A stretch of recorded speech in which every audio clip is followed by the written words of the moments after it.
Welcome to the studio at African Utility Week. With me today is Knox Msebenzi from PIESA. Welcome, Knox. I believe that you wear two hats, one with PIESA and one with Knoxs. Would you like to tell me a little bit about your roles at the two organizations? Yes, I'm indeed wearing two hats. The Nuclear Industry Association is a voluntary organization. Both of them are voluntary organizations or trade associations, basically. All the nuclear operators in South Africa, essentially in anticipation for the nuclear build, but in general, we already have a nuclear program in South Africa. So those are the members that form part of the PIESA group and the managing director of that. And then, in addition to that, I'm also looking at the Power Institute of East and Southern Africa. That's the utilities, basically from Ethiopia all the way down to South Africa, involved in the distribution of electrical power. But we also have issues like distributed generation as well, in addition to just the classical distribution. So everybody talks about the grid in Africa being really bad. Is it as bad as people perceive? The issue about the grid becomes almost irrelevant in the greater scheme of things. And I'm saying this advisedly, in the sense that what is important is the electricity that gets to be supplied to the consumers, whether it is done through the traditional ways of transmitting through the grid or through distributed generation. So the issue is not so much in looking at how good is the grid, is how much electricity penetration are the people in Africa getting. That is the question that we should be answering, not because we may have to abandon the classical centralized generation, huge transmission lines, and then ultimately distribution. So we should be asking the question, are the people of Africa getting electricity? Yes or no? That's the important thing. So are you saying that people should be investing more into mini and micro grids? One form of development of electricity supply is not necessarily better than the other. The one form, which is centralized, requires huge investment.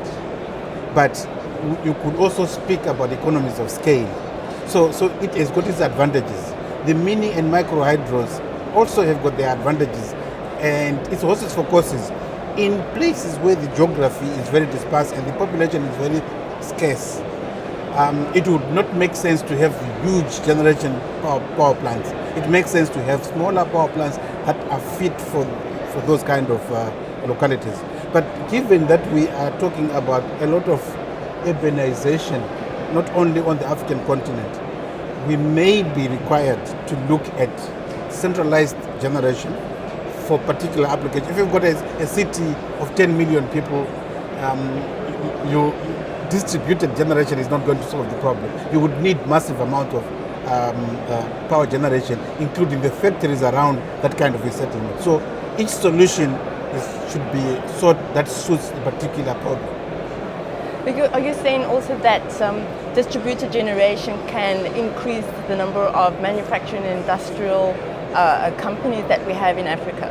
Any form of generation, whether it's distributed or centralized, can. The issue is the African countries should have access to electricity. How that electricity is brought to the people actually becomes irrelevant.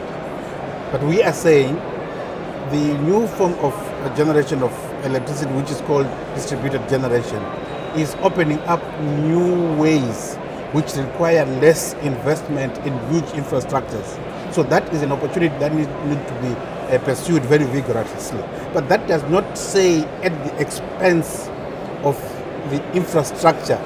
Like I said before, when you do have a 10 million population or 15 million population mega city, that needs to be powered. So the answer for that could be huge central generation, which ideally should not be very far away from the load, so that you minimize your transmission and sort of thing. This is where things like nuclear come in handy as well.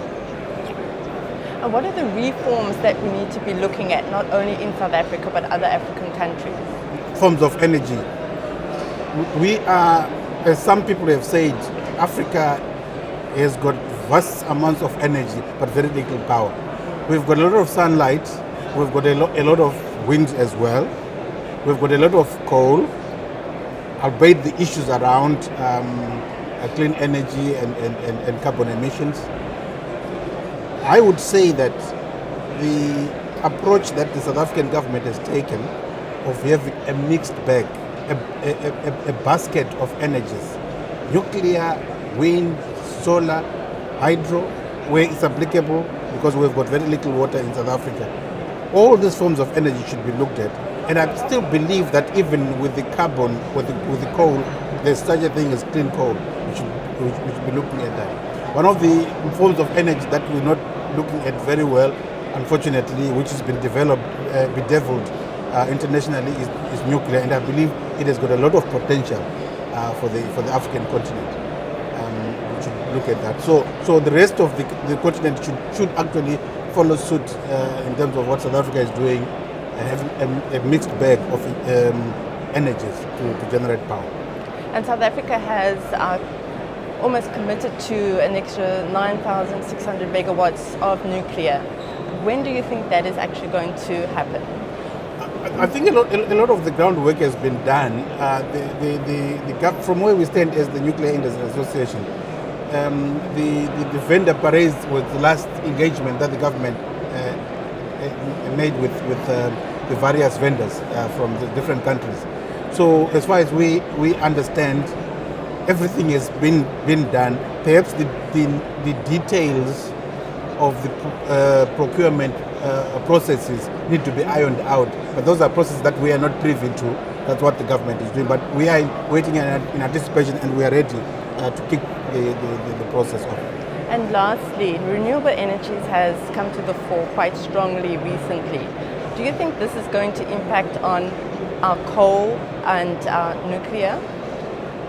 Actually not, for the simple fact that the two energies sources are complementary. They're not competing. It's not one versus the other. It is not an either or situation. The approach that our government has taken of an energy mix, there is an allocation for nuclear, there is an allocation for renewables. So in that case, it's properly planned. It's not, we need so much electricity, you can either have it from nuclear or you can have it from renewables. In which case, if you go all the way for nuclear, you deprive renewables of the opportunity for generation, or vice versa. But we're not taking that approach. We have got an integrated approach where we are saying through a sober process of argument and rational thinking, we've come to the allocation of so much for nuclear, 9.6, and in fact double the amount, 17.8 for renewables. So there is a lot for everybody, for the both types of technology. So each one of them is not going to knock out the other one. Because in any case, let's face it, renewables are not at this point in time ideal for base load, because we do not have the technology yet for storage. So we would battle obviously at night, and we would battle when the wind is not blowing. But that is not to say these renewables do not have their own place.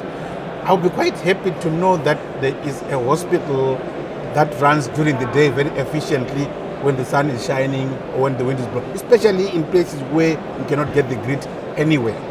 Any form of energy, any form of electricity, no matter how unreliable, is better than no electricity at all. But we cannot really play off one technology against the other. Both of them I think they're complementary if they're required. Thank you so much. And thank you for watching.